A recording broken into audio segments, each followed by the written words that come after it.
Now National Security Advisor Condoleezza Rice. During a news conference this afternoon, she discussed President Bush's address to Congress for Thursday night and his efforts to build an international coalition to combat terrorism. It's about 25 minutes. Good afternoon, everyone.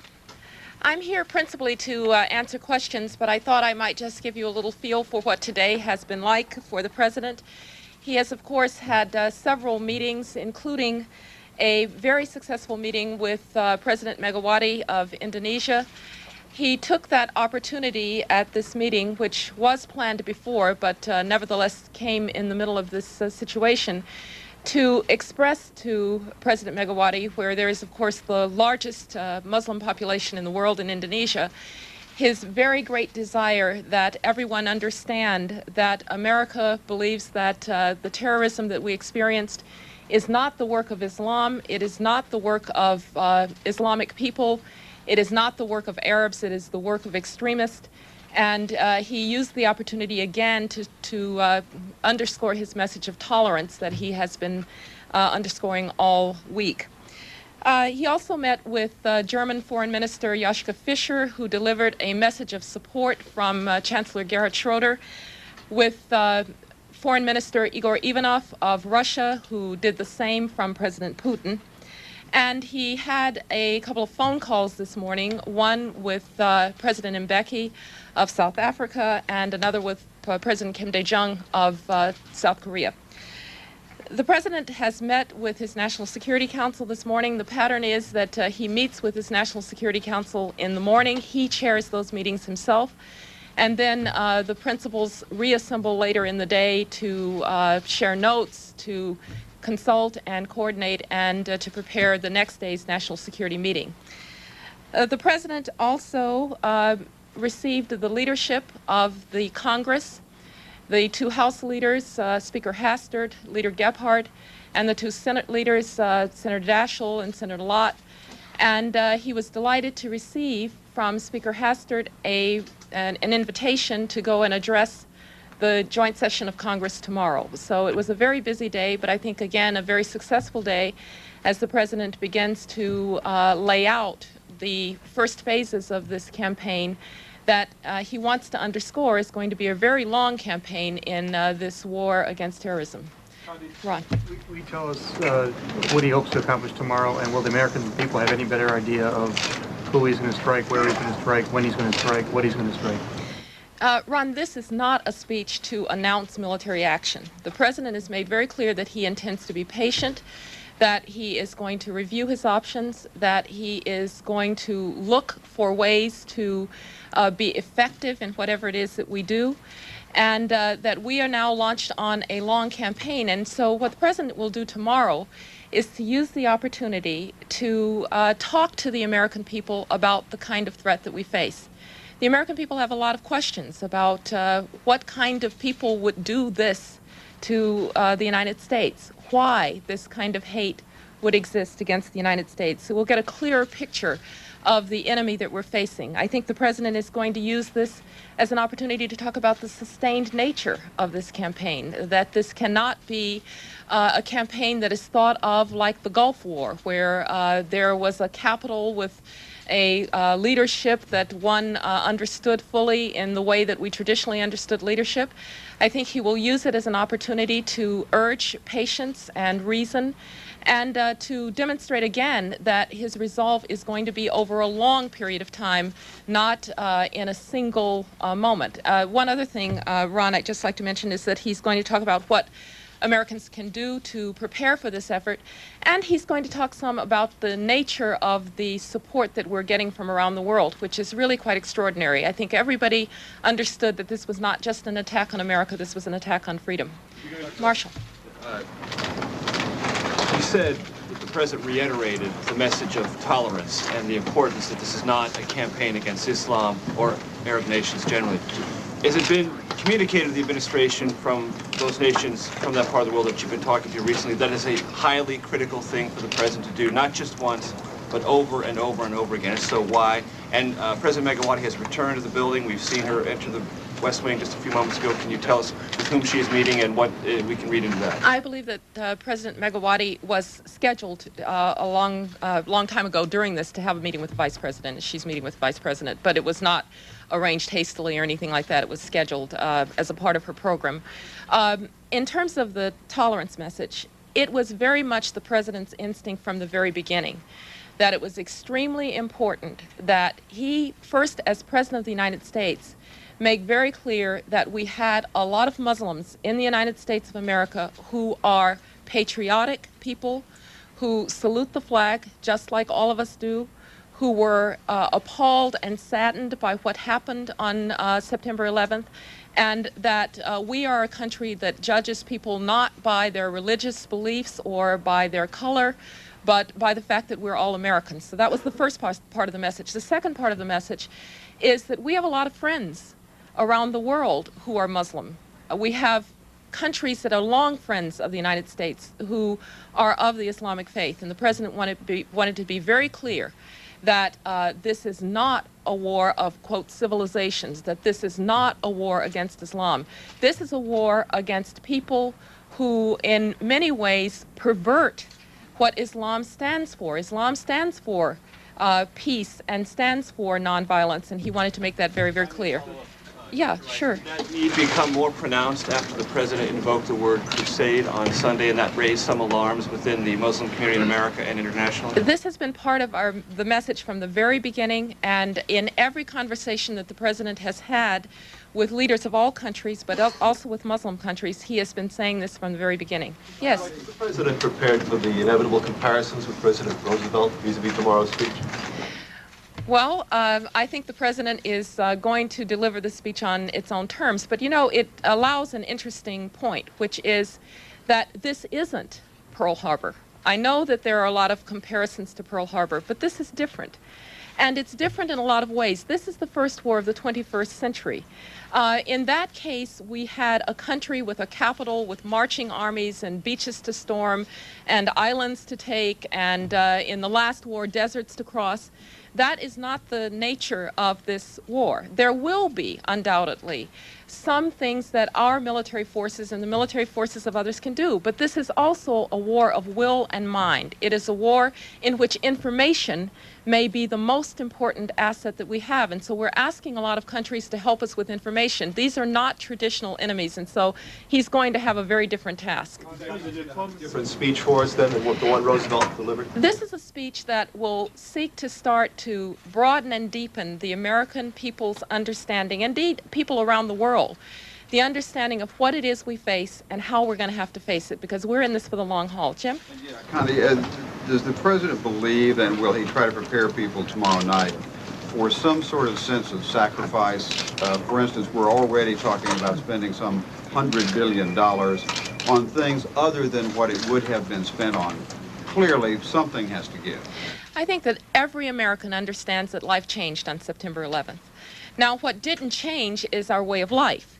And we have to, as the President said when he welcomed workers back here at the White House complex, it's every American's duty to try to get back to doing the things that make us American, going to work and going to shop and taking your kids to school.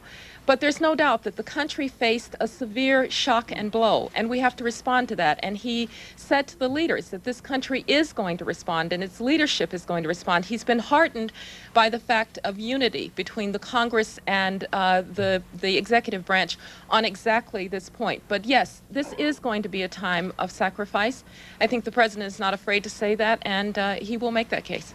Yes. Dr. Rice, a lot of nations around the world are calling for the United States to act with restraint. China, Egypt, Jordan, saying that we should act with restraint, and some are even suggesting we operate through multilateral institutions. What's the balance between this coalition building that the President is doing and the U.S. exercising its right under the UN Charter to act unilaterally? Well, the United States faces a situation in which we really are in a situation of self-defense. If no one believes that these are dangerous people to the health and well-being of the United States, then just look again at that tape on September 11th. I would caution that this is a different kind of coalition. This is not the Gulf War coalition where we all mobilize our military forces and march off to war after 100 days. This is a coalition in which I think a lot of states have recognized that this is not just an attack on the United States. This is an attack on freedom-loving peoples everywhere. This is an attack that was meant to generate maximum fear in countries that don't want to close their borders, that don't want to act in a fearful way.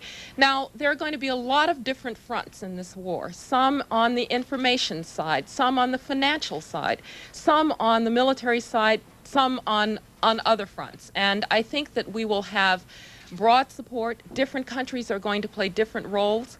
There are going to be countries that you may never hear of their contribution, but it might actually be the most important contribution in locating this network. So this is a different kind of coalition.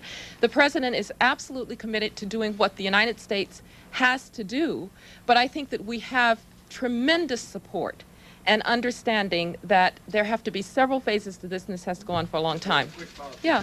Does the U.S. feel constrained at all by the calls from other nations, especially as time passes and the urgency of the moment fades? Does the United States feel constrained at all? Well, the president's made clear that he's not going to lose his focus, and with every foreign leader, and I've sat in now on lots of meetings with leaders, every conversation is about how the world cannot lose its focus on what happened, cannot start to get back to normal life. We want to do that, but forget that this is a threat that is out there and that will strike again if we don't take the necessary measures to root it out, to draw them out of their holes, as the president said, to bring them to justice. And so we're not going to lose focus, and we don't think that the rest of the world will lose focus. But the main thing here is to do something effective. To do something effective in the first phases, but also to continue to do something effective over the long haul. David. To my mind, the president left the impression today that in terms of coalition building, the first objective is that the U.S. has the right and the obligation to retaliate against those who are responsible for their World Trade Center attacks and the attack on the Pentagon.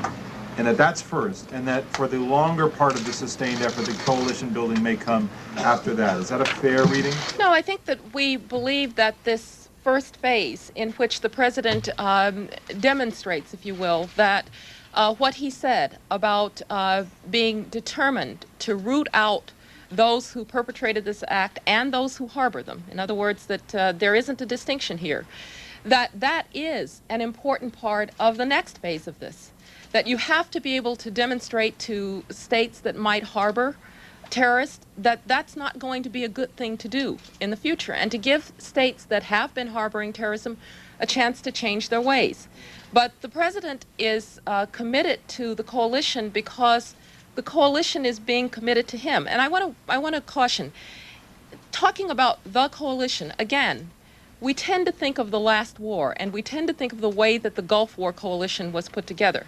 But countries are going to contribute different things, and the most important contributions may come down the road as we deal with the financial networks of these organizations, that we deal with rooting them out of countries in which they are burrowed in and ready to strike.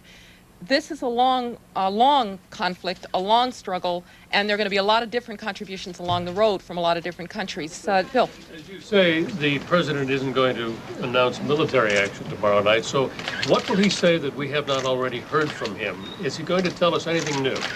The president will take this opportunity to make a case, I think, to the American people of why we are entering this long struggle and to understand better its nature. This is not something that is going to be over in a matter of months. And so the president feels, I think, an obligation to bring the American people along with him in his thinking, to bring them along with him in his deepening understanding of what it is we face, to understand that there may be sacrifice along the way. Also to rally the country and the world to understand that this really is an attack on freedom. It's a chance to bring this together in a way that lays the foundation for what is really going to be a very long struggle. And yes. Today, Condi signed any deployment order, as was reported on at least one network, regarding additional airplanes to the Gulf region to beef up the no-fly zone forces there and potentially clear up other forces to deal with something in Central Asia. Look, the United States is repositioning some of its forces to support the president's goal. I'm not going to talk about operational matters or further about troop movements. I can refer you to the Pentagon for anything further, but we are repositioning some forces. Can you frame it at least, without the specifics, as an order signed and approved by the president, whatever the order says? Well, you understand that the president has done a couple of things. The order on the call-up of the reserves, he's talked with the Secretary of Defense about what is necessary to prepare the United States for any action that it might wish to take in accordance with the goals that he's laid out. Yes. Dr. Rice, Chinese President Jiang Zemin has been waged quiet campaign that's quite different from the United States. He called several world leaders, including President Chirac, just been here yesterday. And what they are saying basically is that the United States, if you want to wage a war, you have to go through the United Nations Security Council and respect the so-called territorial integrity and the sovereignty issue. Well, a lot of analysis saying that the Chinese real target is Taiwan and Tibet. I just wonder whether the president has any idea on this. I mean, Chinese foreign minister is due here tomorrow. Yes, the Chinese foreign minister is due here.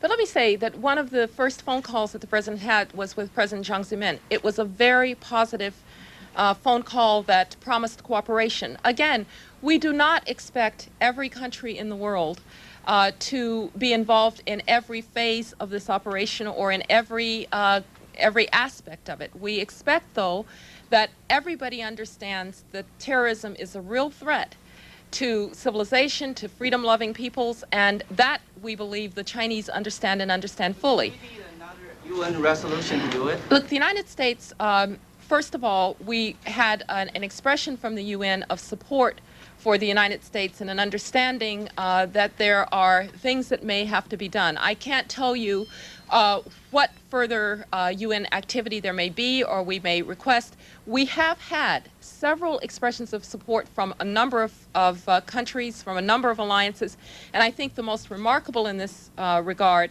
was NATO's invocation of Article 5, that an attack upon one is an attack upon all.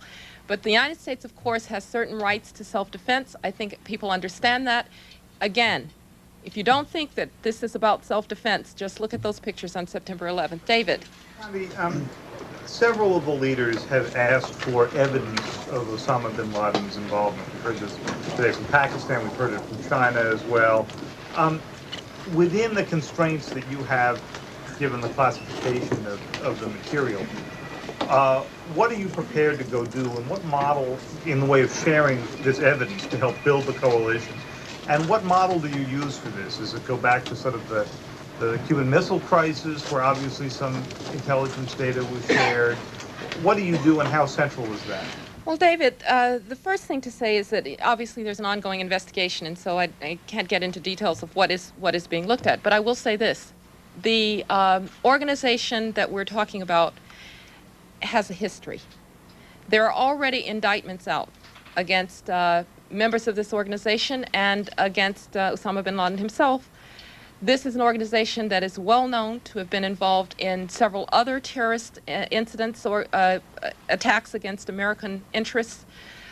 There are a number of operatives whose names have popped up during this investigation that are known to be linked to Osama bin Laden. I think that we know who we're dealing with and what we're dealing with here, and we've known for a long time. I would just say that we are more than happy to talk with allies and friends and the rest of the world about what it is we need to do. But the United States is going to have to take measures in self-defense to deal with this problem. Let's be very clear. The president is concerned to protect the United States in any way that he can. And rooting this this cancer out of the tens of countries that are out there in which it's operating has got to take place, because that is in the self-defense of the United States and, frankly, in the self-defense of all countries that favor freedom. Yes? Can you tell us anything about the speech preparation? How long has the speech been in the works, and how is he putting it together? And also, what is the explanation for why people would do this? I'm sorry? What is the explanation for why people would do this? Well, I think that I'd refer you to the president's speech tomorrow night. I think that he's going to really lay out this case for the American people as a foundation for what we're about to face. And I urge you very much to listen to it in its totality. The speech writing process is, the speech writing process. There have been a number of people involved in it. It wouldn't surprise you that, a couple of days. The president's been thinking about the speech for a couple of days, but not with a specific date in mind. I think he's known for quite some time that he wanted to make the case to the American people for what it is we're about to embark on, and that he wanted to do that in a way that is not hurried, not a press soundbite here or there, but really lays out the case. Yes?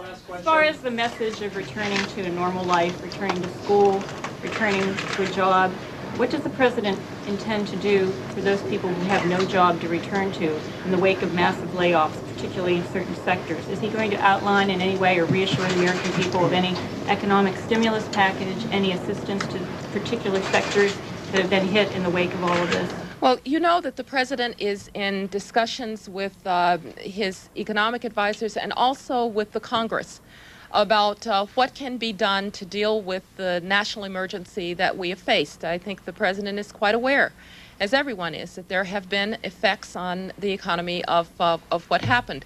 But I know that he said to the leaders today that he wants to work with them, and that he is prepared to try to think about what it is that he needs to do. But beyond that, the details will come. Last one. Yes. Many Americans expect some kind of decisive military action. From all that you've said, this being a campaign of mind and will and so forth, is part of the president's intention to suggest that perhaps what will be decisive here will not be military action? The president is going to be results-oriented, and he is bringing to bear all of our instruments of national power. He is also bringing to bear the assets and instruments of national power of a vast number of countries around the world. I have no doubt that military power is some part of that. But we are not facing a traditional enemy here. We're facing a quite unconventional enemy.